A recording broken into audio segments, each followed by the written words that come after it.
Okay, so welcome everyone to this Friday's edition of the CEC Monthly Exchange. We have been doing this, I don't know how many weeks in a row now, because through the month of July, we had some special one-offs to put in. And so we're back to our regular programming now, which is the first Friday and the last Friday of every month. The CEC Monthly Exchange is designed to bookend your months with resources and information about driving economic prosperity in rural regions. So welcome to this panel on Futurepreneurs. And we have a very distinguished panel today. Let me just pull up my information so I can read their bios, and I will get to spotlighting here in a minute. Oh, here we go. All right. And of course, today is when my computer starts deciding it's going to go slow.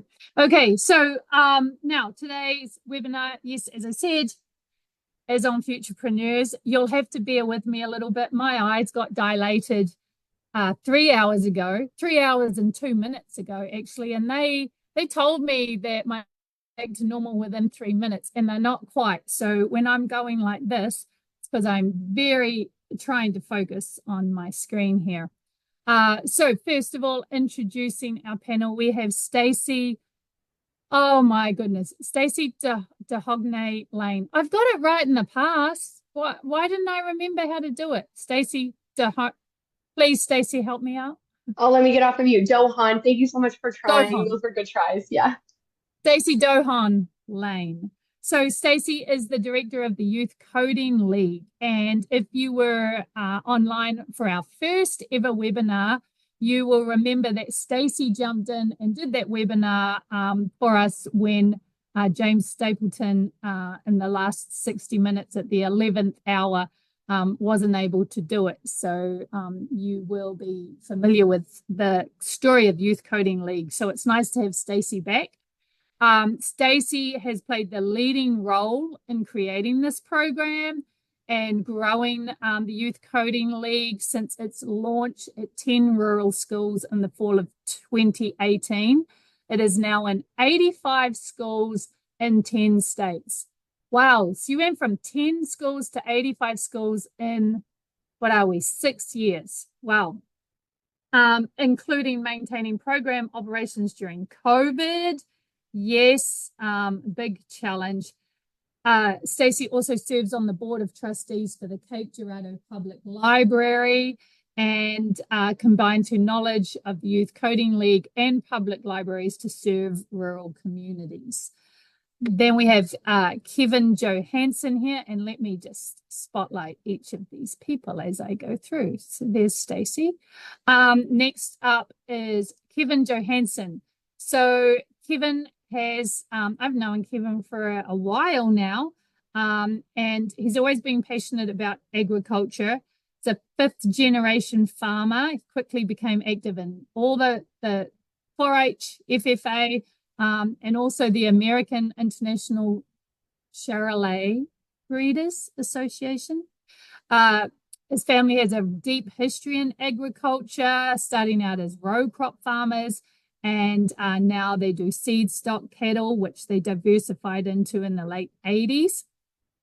Kevin also is the founder of AgButler, and some of you may have heard of this platform. So the AgButler platform began out of basically the need for labor. Kevin will speak more about this as we go, but the need for labor on agriculture farms or on farms in Missouri, and how hard it was to get the labor or to connect people looking for that type of work with the farmers who needed it. And so Kevin had that experience through college and young adulthood as a day labourer on cattle operations across the country.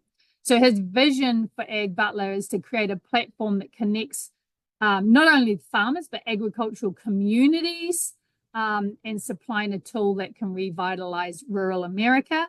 And all of us on this call today are all about that. Wendy Moore, let me bring her onto the stage here. Wendy Moore is a founder, social entrepreneur, and technologist. She's a superstar, passionate about creating work environments so that everyone can thrive. Wendy's had a huge career, worked around the world with top innovation leaders, companies, entrepreneurial ecosystems. She continues to do that from her home base in Marceline, Missouri. She's passionate about rural entrepreneurship, and she has started her company, Eleve Talent, where she works with startups all around the world, all around the country. Is it world? It probably is. I mean, she's a global phenomenon, but definitely all around the country on talent strategy, hiring, employee engagement, and retention. So Tim, we have a full panel, as you can see. Tim Goree is a former software developer, Chief Technology Officer, and Chief Communication Officer, 4 different school districts over a 25-year career.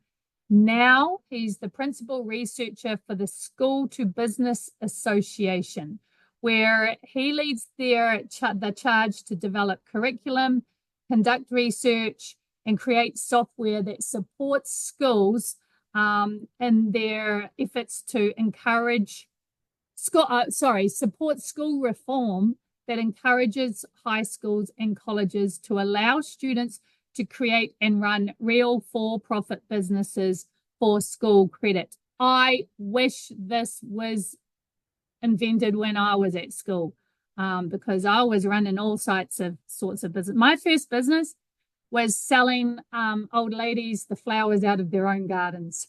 I was very entrepreneurial, so I could have done with this. Who knows? I could have been a global magnate by now if Tim had been around. So Tim is an accomplished leader, speaker.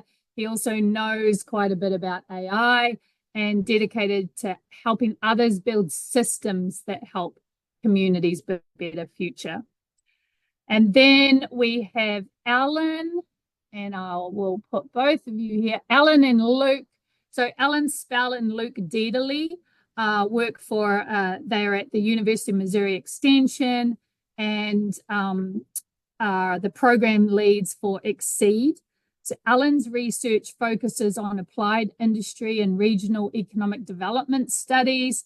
He's worked in economic workforce development for over 20 years in various roles, including labor, industry research, land planning, economic impact modeling. He has degrees in economics and landscape architecture. I did not know that, Alan. I will ask you, I might send you some photos of my backyard because I need it landscaped. I need some ideas. As well as he has a certification in as an economic research professional. Prior to joining University of Missouri Extension in 2020, Alan led the Missouri Economic Research and Information Center at the Missouri Department of Higher Education and Workforce Development. And then Luke Dietterle, his research focuses on regional community and economic development, food systems, applied industry studies. Prior to coming to University of Missouri Extension, he worked in state and regional government for 5 years, doing legislative and budgetary analysis, advancing infrastructure and community development projects, and managing a revolving loan fund for small business. He has degrees in public policy and English, and a certification in geographic information science and cartography. You know, I always feel like cartography sounds like a degree that you do at Hogwarts, but it is an actual degree, right? Like it's a super cool degree. He's also a certified strategic doing practitioner, and Luke is the host of our Show Me Missouri, Show Me Mo Success podcast. So he's like a, minor celebrity in the state of Missouri. That now you're seeing the face behind the voice. And then my name is Annette Kendall. I work for University of Missouri Extension. I'm based in Columbia at Mizzou, and I am the state specialist for rural innovation and economic development strategy. And together with Jackie Spainhauer, who is on this call, we lead the Connecting Entrepreneurial Communities brand, which consists of this webinar series, our annual conference. We will put the link to the conference, all of these speakers more, and connect with them and talk to them at this conference in Fulton in September. And we also have more offerings under the CEC brand on the way. All right. That is enough from me. Goodness me. You're sick of hearing my voice. So let's turn our attention to our panel here. And as always, if you have any questions, there's no need to wait for Q&A at the end. Feel free to put your question in there if you have a specific question or a general question or a comment. This is a community, not a lecture. That comes in 2 weeks' time when the students are all back. So let's not get lecturing just yet. So I'm going to throw this out to you all. We're talking about future entrepreneurs. So what does the entrepreneurial landscape look like in the future in our rural communities? So on that subject, what do you think are our key skills or infrastructure that we need, that our rural communities are going to have to need to enable to nurture the next generation of entrepreneurs in rural communities? And when I say about next generation, I'm not talking about age-wise, youth to adult, the next generation in terms of what are the new businesses setting up in rural areas? What are they going to look like, and what are those opportunities? So, Wendy, let's start with you, because you have a company that is hiring for the next generation of entrepreneurs that are in rural communities sometimes, right? Yeah, absolutely. And so I feel like anyone coming into entrepreneurship, whether they're the founder starting their own or joining a startup or a young scaling business, you have to be very flexible and you have to be very resourceful. From an aptitude standpoint, that's what I would always encourage, just an open-minded of how we get to the end result. I think from an infrastructure standpoint, we were talking earlier about internet. That is a non-negotiable. You cannot run a business at this point without a strong technical aptitude and without strong internet. That way you can work from anywhere in the country, especially these smaller communities. And I would also just add that being able to network as well online as you do in person. That kind of goes with the technical aptitude, but being able to jump on, do things like this, make true, authentic connections, even if you don't meet people in real life. I think it's very important to do in person. And many of us do business all around the country without leaving our farms anymore. So it's a good way to expand your reach, be very successful as an entrepreneur without having to move to a city to do so. I'm going to say, to back up what Wendy was talking about, we surveyed 7,500 households in Missouri last year to ask about broadband needs as part of an effort of the State Economic Development Department. And 1 out of 5 people identified they use the broadband to run their own business. And you look at places in Missouri that are disconnected from the internet. They're going to be at a continued disadvantage in the coming years, as we have people like some of the panelists here today who can work from anywhere because they have high-speed broadband. If you're in these communities without that, you're just going to get bypassed for a lot of the the people who are mobile and can move and locate. When we asked people who didn't have internet access what they would do, almost 40% said they would like to run a business from home. Now that's probably more than will actually do it, but still that just goes to the enthusiasm there is, I think, for folks to be able to do things online if they have that resource. We have a lot of investment going into Missouri and other states around broadband, but it's going to be a few years before that all lands. But once it does, be ready, because we have a lot of folks eager to do this. We hope they come along with the skills as well. I was just going to say, Kevin, you're one of the people we're talking about, right? Yep. Yeah. I mean, I was putting my thoughts together as everybody was talking, and I mean, really, we're a very diverse family as far as AgButler is a platform connecting people in rural communities, and we have multiple facets of our platform, be it app-based, which is sell data, or a web-based platform that people can get on their desktop and get connected, because not everybody utilizes a smartphone still in the ag industry. And so that's what we wanted to make sure that could happen that way.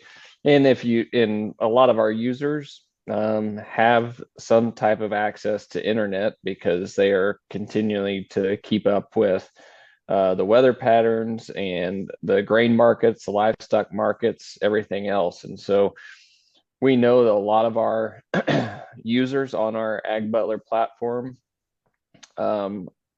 definitely keeps in touch on a technological basis. And we're getting ready to do a event pitch in St. Louis next week.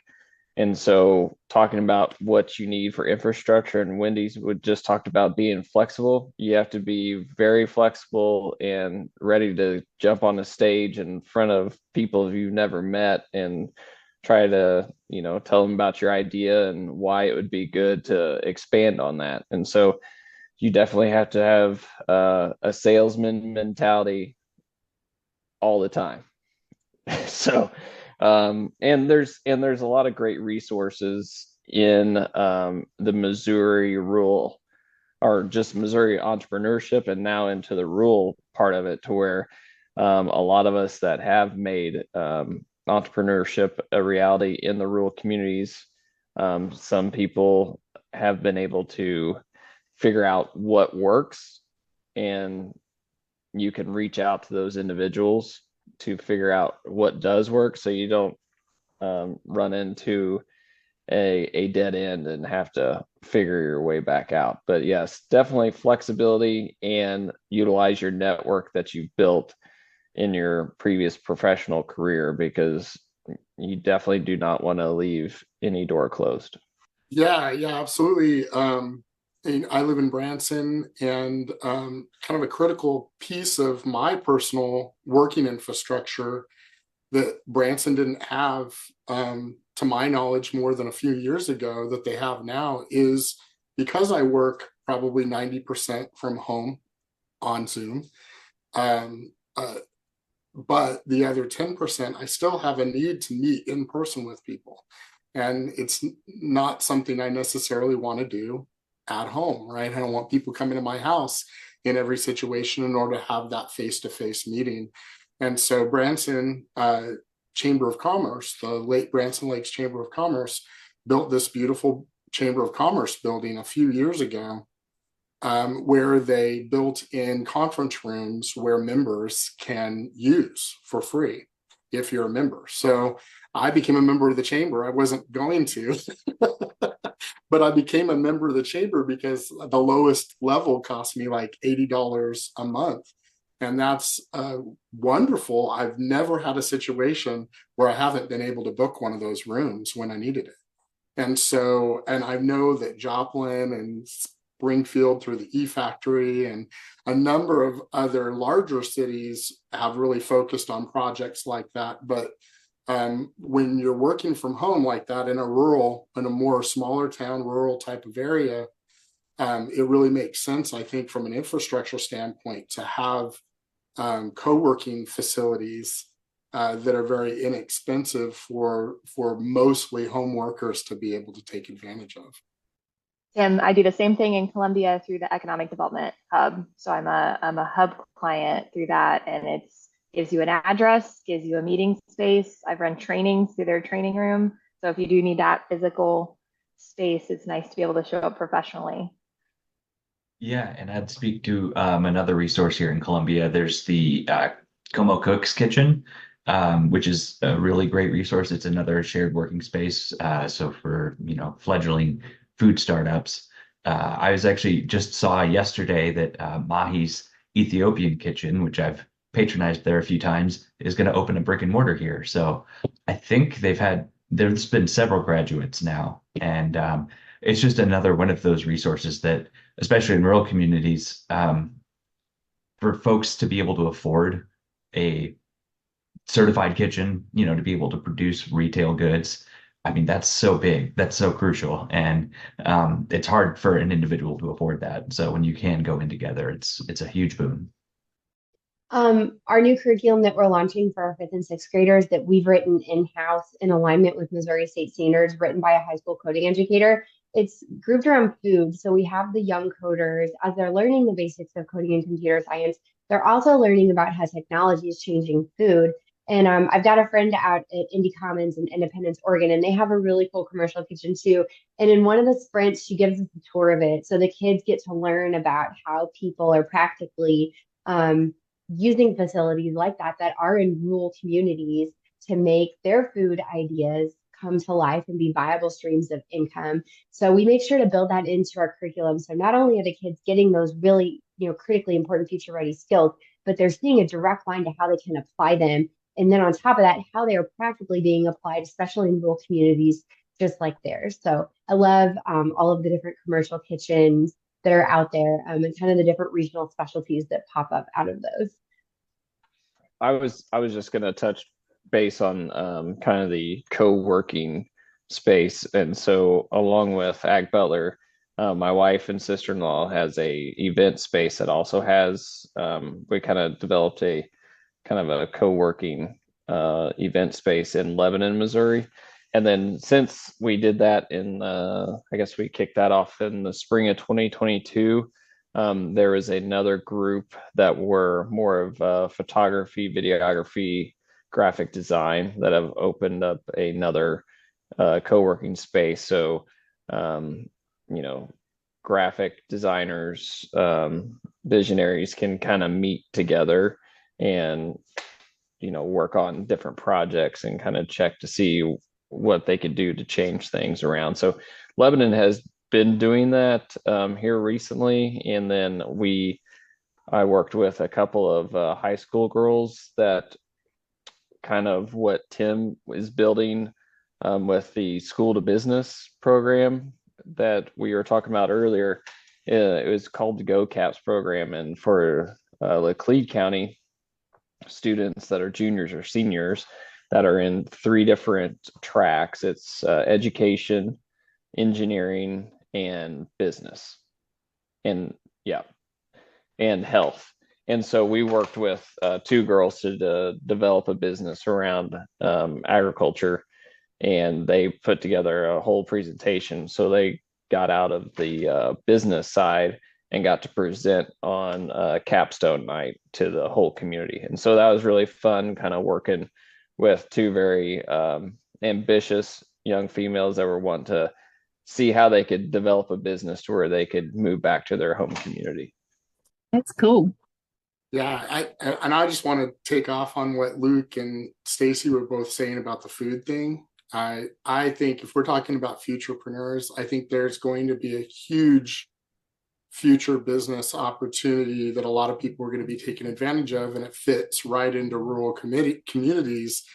Is this concept of unprocessing our food, right, and moving food in mass back to more natural states into our bellies from where they're coming from, because people are waking up to this idea that many of the issues that we have health-wise are emanating from how processed our food is, and the non-organic nature of some of the ways that our food is created. And so I think that's going to be a huge opportunity, and rural communities have a sort of a superpower around that to be able to start those businesses up, because a lot of times it's the farms around those communities where that food can be sourced. And to your point, Tim, during the pandemic, I'm fortunate to live like 2 blocks from the Columbia Farmers Market, and there were a lot of items at the grocery store that ran out in 2020, or just were super expensive. And the Columbia Farmers Market, it's like nothing happened. I mean, like the local food system was so resilient and weathered the pandemic. Like, the only folks that really struggled were actually the livestock folks, because they couldn't get their livestock processed, because all the really big players got their priority. So anyway, yeah, to your point, I think you're exactly right. I think there's a huge opportunity there. I'm just thinking about, actually, I'm just trying to look it up. So the price of eggs in New Zealand. So I was back in New Zealand in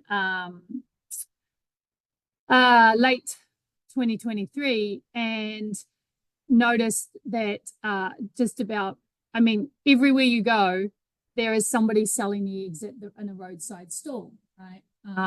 Because New Zealand moved to this, that's it, no more chickens in cages. And so the price of eggs went sky high. And I was just trying to look up what was the actual high, and I can't find it. But I'm thinking it was somewhere like $18 a dozen, right? And compared, so we're complaining if our eggs get up to $3 a dozen. I'm like, that's what eggs should cost, really. But so all these people saw this opportunity, right? Like, I'll raise some chickens in my backyard and I'll sell the eggs out at my front gate from that. So yeah, it just reminded me of that, Luke.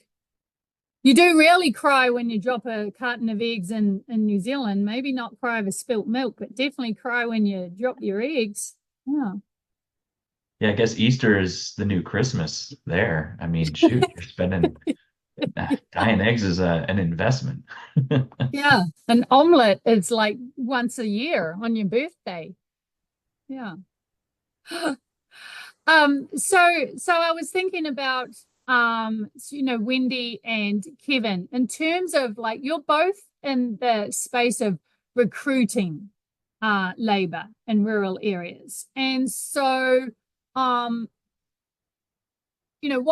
type of, so as we're getting people setting up these businesses in rural areas, and we've got the infrastructure, like the co-working spaces and the sense of community and ecosystems that are being developed, as these businesses grow, then they need employees, right? And so how can communities kind of support that, like, people, especially maybe young ones, like people wanting to live and work in those communities and have jobs there and stuff. And Alan, I mean, you've done research in this area as well.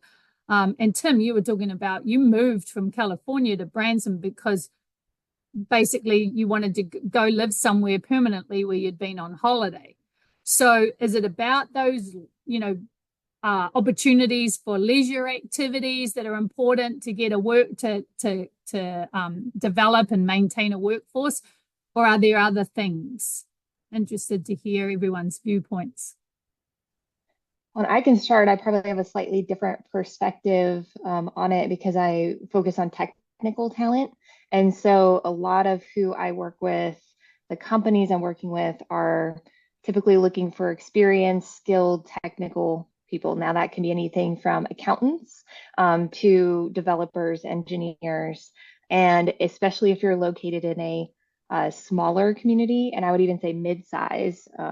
So I claim a base out of Columbia, Missouri, which is a mid-sized, it's a university town. We have a pipeline of university graduates coming out of it, but most of my clients are looking for experience. So it's not a new grad, it's a couple years, a more seasoned professional, somebody who has proven themselves, whether they went to a larger public accounting. So I'll stay on the accountant track there for a while, spent some years in public accounting, maybe wants to move back to a smaller firm. There's some huge talent gaps and shortages in a lot of these technical industries, where we have to recruit all over the country and persuade them to come back to mid-size or small communities. So that's one of my specialties, especially working here at Mid-Mo. Anyone I take on here, that's the conversation. And the conversation is two-sided. It's the opportunity. This is a great job. This is a great salary. And it's a lifestyle. You want to live in this community. You want to have your kids go to these schools. You want to be part of the trail system or be able to go to the lake or whatever it may be. So it's definitely a two-sided conversation when you're trying to recruit talent that could live anywhere in the country, maybe make more money in other parts of the country. Why would they want to live here? So that's what I'm seeing. So that competitive conversation is both sided. I do often have to talk compensation and how do we stay competitive? We're not as affordable as maybe we think we are in certain areas where, even in Missouri, we have a higher cost of living than some areas. Some of it doesn't. So we have to just be competitive in a lot of different ways when you're trying to recruit people in. But lifestyle is absolutely a big part of the conversation. That's why I live where I do, is to have a slower pace of life and a lot more land. So. Well, most of our recruiting is more providing opportunities for people that already live in and around the areas where the jobs are posted. And most of the request for AgButler is, labor intensive.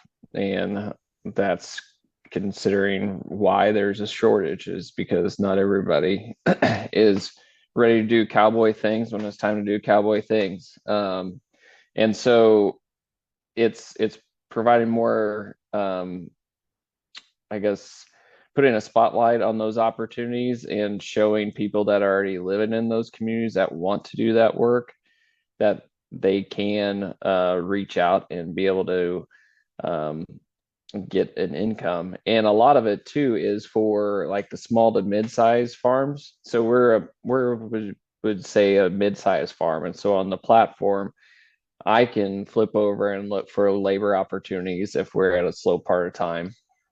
But then also I can be an employer at times whenever we have some busy work where we need an additional person to fill a seat or fill a gap in the sorting pen. And so that's kind of where we're leaning towards. And we initially start out as just part-time day work. And then we've had more full-time positions being offered because other people have used some mainstream job boards or job platforms. And with those being algorithm driven and not a high number of people looking for rural locations, a lot of those jobs don't see any traction. And so we've been getting a few more of those full-time positions, farm managers for larger row crops, agribusinesses, even the local soil and water district that needed a secretary. And so we're looking at how we can really make this full circle for rural communities, and have like a community industry on our platform that facilitates the local banks, local retail shops, etc., because not all the time are those mainstream job platforms going to really attract a whole lot of people into rural communities where we are already promoting and marketing to people in rural areas. And I'll speak from a larger kind of the global perspective. When you look at, I think one of the challenges with rural areas is we sometimes paintbrush them as one area, but really there's such a diversity that, and you could see it in where people are moving for jobs. So for example, there's rural areas that are just outside the satellites of big cities, say St. Louis or Springfield or whatever. And they're really gaining from this hybrid work, evolution of where people can come into the office just 2 days a week and work remote 3 or whatever, but they still need to be within an hour and a half of that office, right? And so that's going to continue. I mean, that's going to be the new norm in the bigger cities. And so you have this growth from these near metro rural areas that are that are going to see opportunities from a lot of folks who can do that. The other thing is like in what we think of as places that are less tied to cities, that are more remote areas.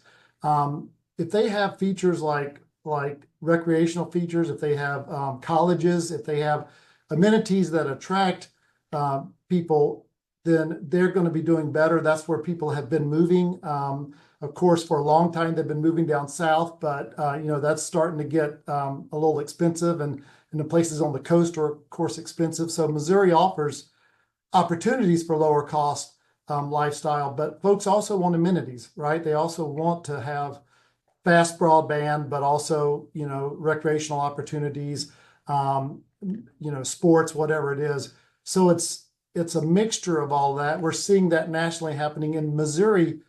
You think of Branson area, and Tim, that's where he moved to. You think of Lake of the Ozarks.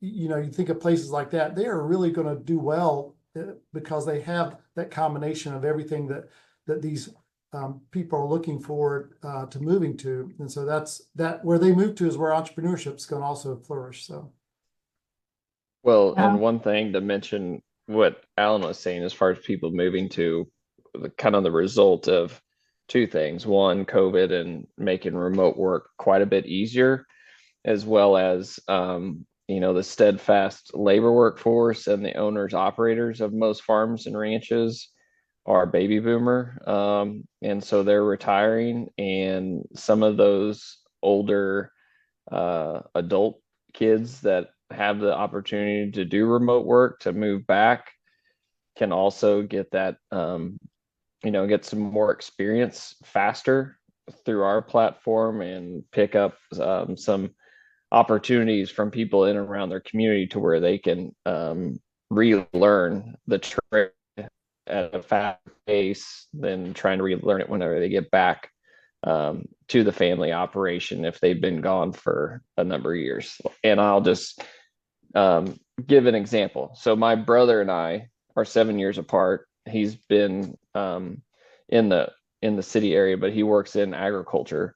But we both grew up running a 986 International, to where you had to really mash on a clutch to shift gears.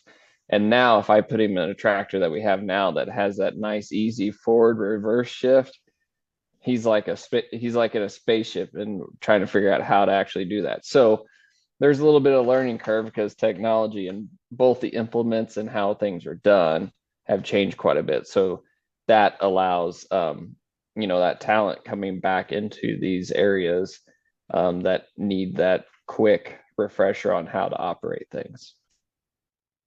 Yeah, Thanks. I love that story, by the way. I think that was perfect because I love to make a dig at my older brother anytime I can. I'm the same way. I have two older brothers that are 10 and 13 years older than me, and I'm right there with you, Kevin. And if I can give them a hard time, I will always do that. Of course, they think I'm the golden boy, as they call me, the golden boy, because I was the little kid, ran around when they were in high school. But I just wanted to kind of highlight this idea of having to source people, right? We're thinking about sourcing, product and that sort of stuff, but we also have to think about, as entrepreneurs, sourcing people. And how do we do that, right? We can source them with skills that fit the profile of what we're trying to do from outside of our area if we're weak in our area on those skills.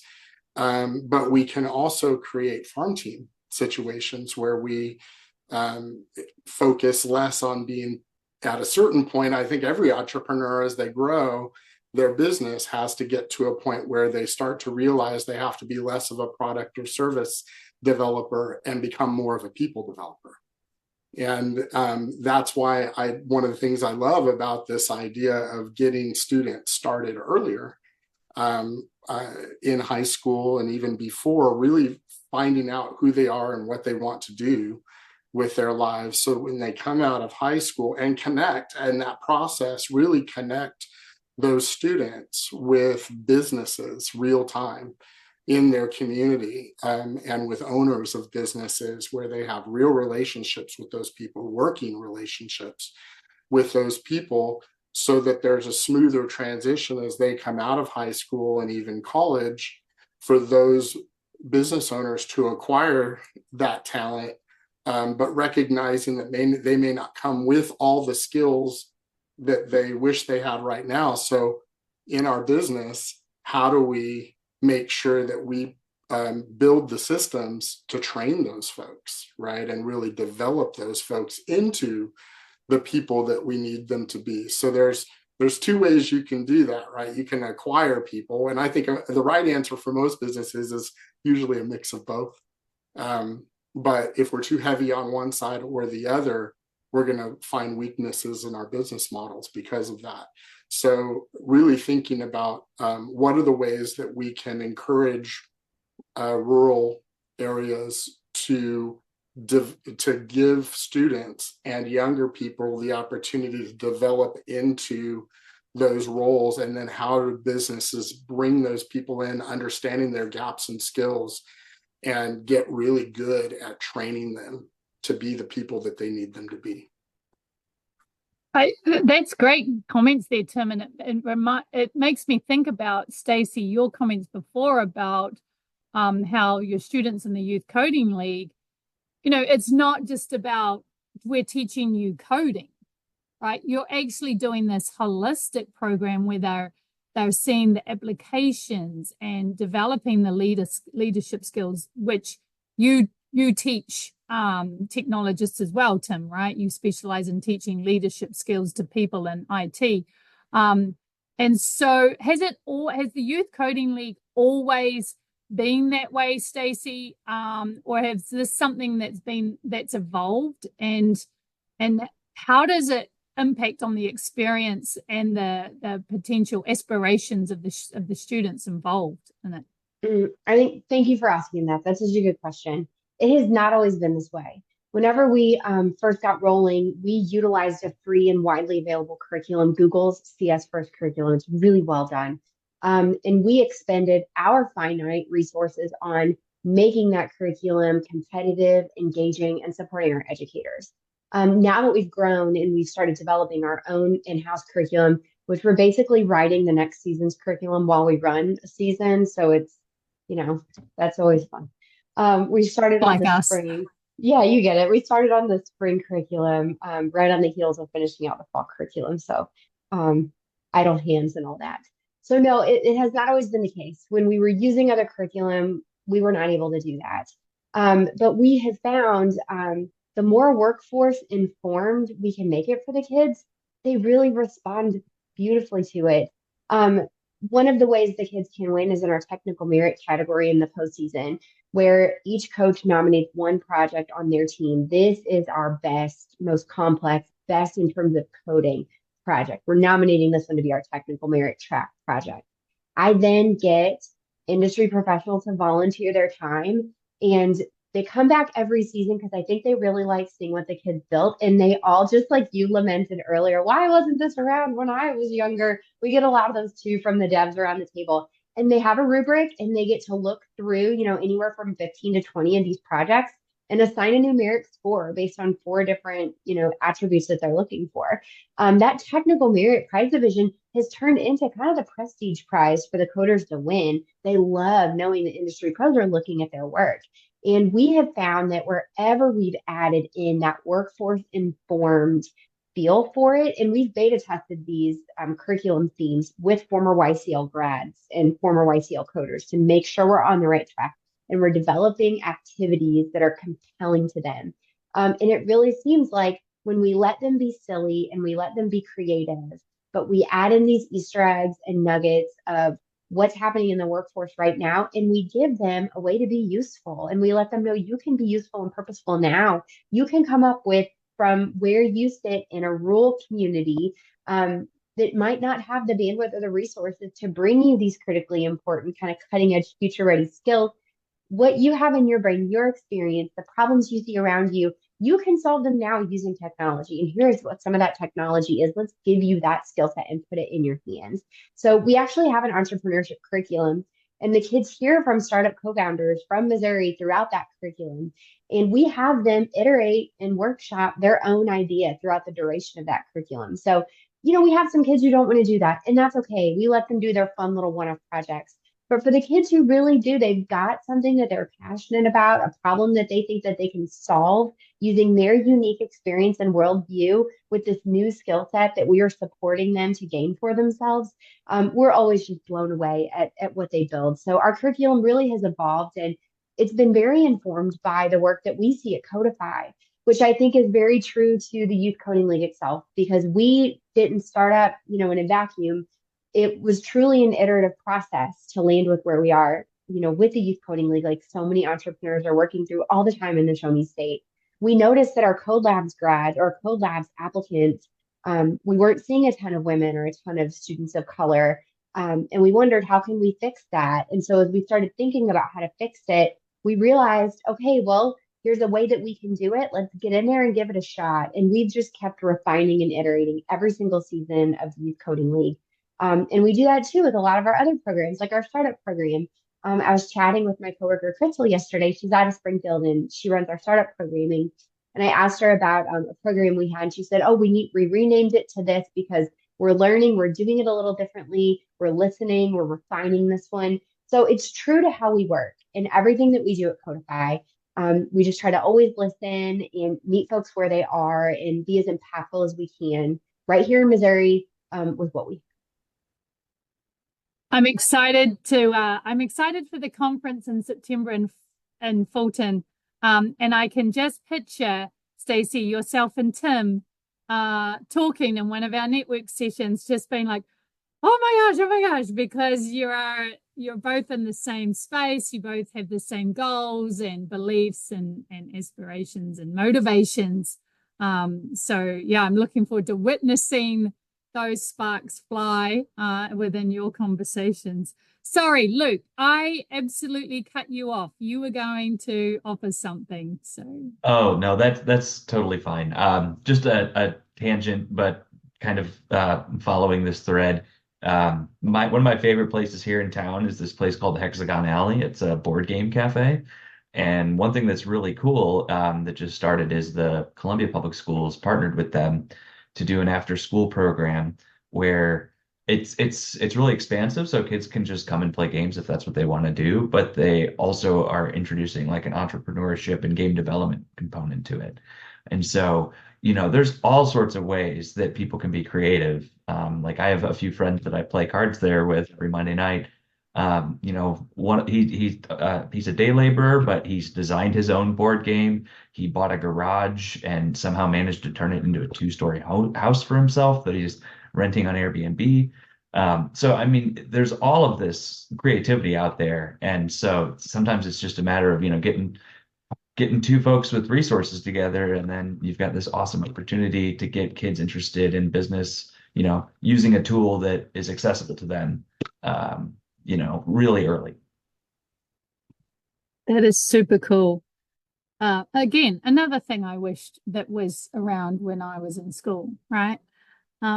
So I played chess. I was very, very good at chess. And then all the boys started picking on me because I would beat them all the time. So I gave up chess because I thought I'm never going to get a boyfriend at this rate. So I need to stop being good at chess. Actually, Wendy and Tim, I'd love for you to share the story that we were talking about before the webinar began about how you decided where you were going to live. I can start. So, I mean, Missouri for me, I'm a Mizzou grad, so I came here for the university originally, but then moved away. I'm originally from Denver, Colorado area. So the state number 9 for me. I don't have to live in Missouri other than I enjoy it. So I was moving back from a much larger metro. I was down in Charleston, South Carolina, very vibrant, very large community. Moved back to Missouri, went kind of in quite a bit smaller, right? So Charleston's about 1 million metro area, moved back to Columbia, Missouri, which is about 150, I think, at this point. And then ultimately, my husband and I decided we wanted to go even more rural. Now he does have family here. So I have ties through marriage to this small community, but we specifically chose Marceline, Missouri, because it is a very vibrant, very small town. It's about maybe 1,000, 1,500 people. It's the hometown of Walt Disney, so it's got some charm to it. Downtown looks like Main Street USA and Disney World. That's what it's based off of. So there's a uniqueness to this particular town. So earlier, like when Alan and Kevin and everyone was talking about why people choose, it's you choose the community, you choose there's got to be something special to it. And then I wanted internet infrastructure. I run a tech company. I work with tech companies. Internet is a non-negotiable for me, and it has to be high speed and it has to be good. So we did internet speed tests and maps before we chose the house. So the house was selected after the internet was verified. And so, there's the non-negotiables of infrastructure, and then there's the charm in the community, and that's what ultimately draws people in.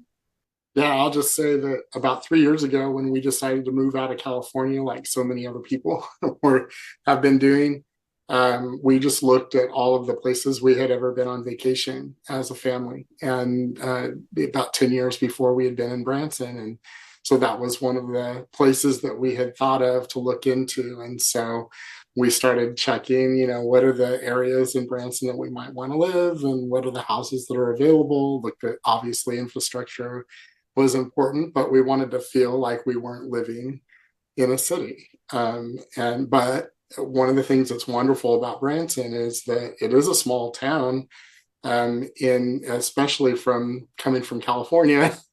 I think the population is about 11,000, but it really has, because it's a vacation town, it has a lot of the amenities that you would see in a larger city, from places to eat and things to do and all of that. Music is a big deal for us. My wife is a longtime high school choir teacher.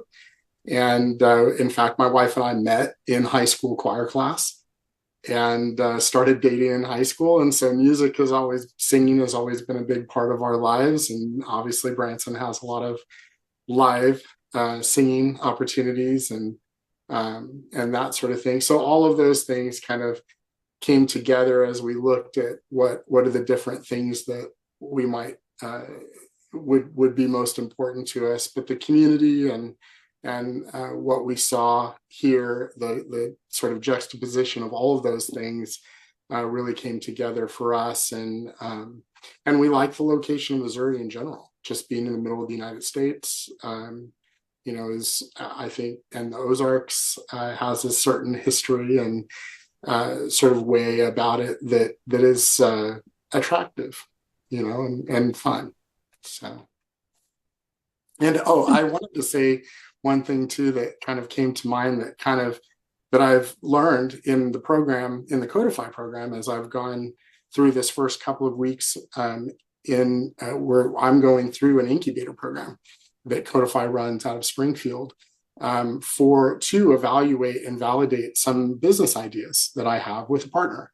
And so as we're going through that process, one of the things that I learned that I think is really applicable, especially to people like me who are in midlife and are transitioning out of a career and moving all at the same time, and then deciding to start a business from home or what have you, is that I had always had the idea, and I think a lot of people do, that I'll be leaning very heavily on my past experience, the things that I know, the things that I'm good at, the things that I love, the things that I care about in order to create this new business. But one of the things that I've learned pretty strongly is how important it is to really do good research before you start building a product or a service, and really understand, all right, what's the idea? How are we going to build a business model that actually works, at least in theory? And then doing the proper research to talk to people who could be potential customers and understand what their problems are.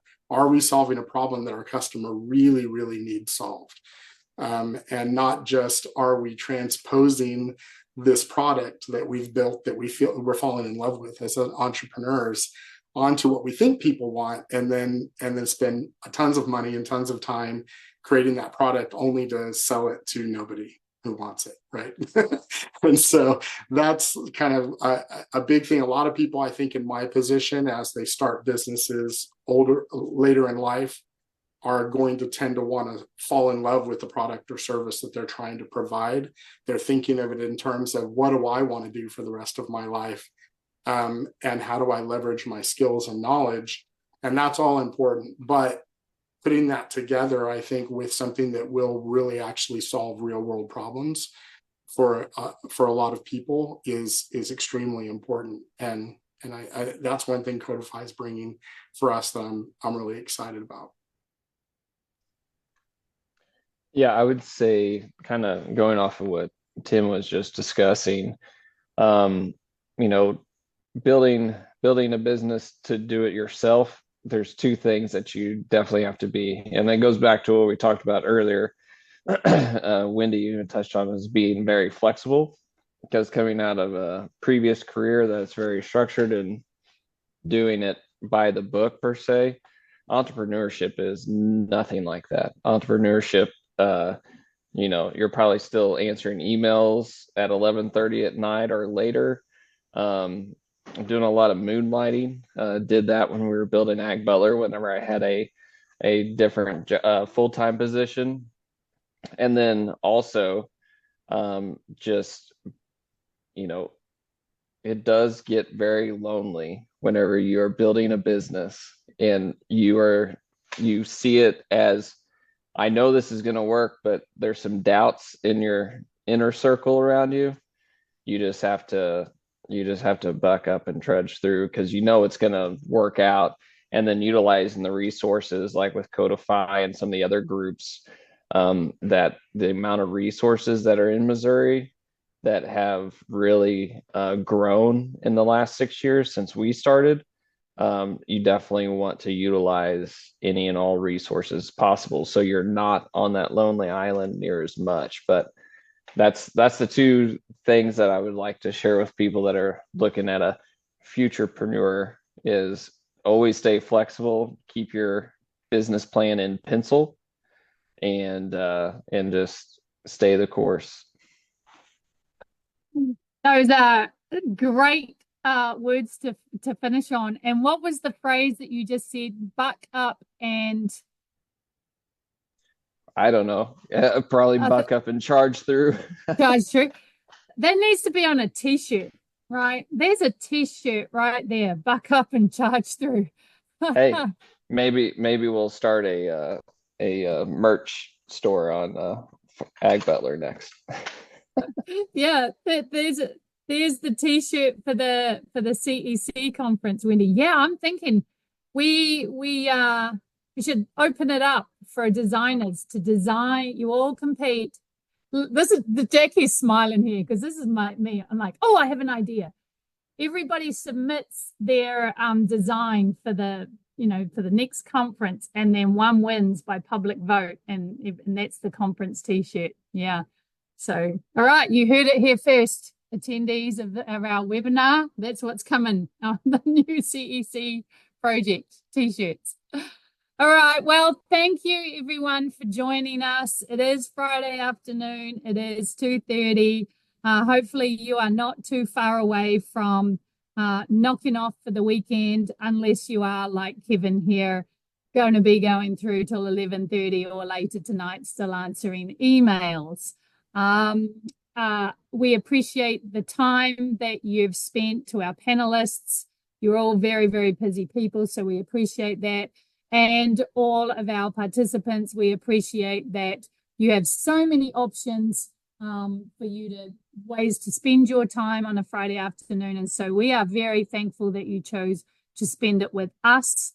If you would like to connect with any of these people, you can find their details on our CEC conference website, which Jackie put in the chat right at the top there. And yes, you can hear them all and speak with them in person at the upcoming CEC conference in Fulton. But be quick, because we have less than 70 tickets available for this conference, and you want to make sure that you get the sessions that you want, because the sessions hold a maximum of 35 people. So yeah, you want to, don't procrastinate on that job to do. All right. Have a great weekend, everybody. And we will see you. We'll have a break now. We will see you back August 30th with our next webinar, which is youth entrepreneurship. Thank you.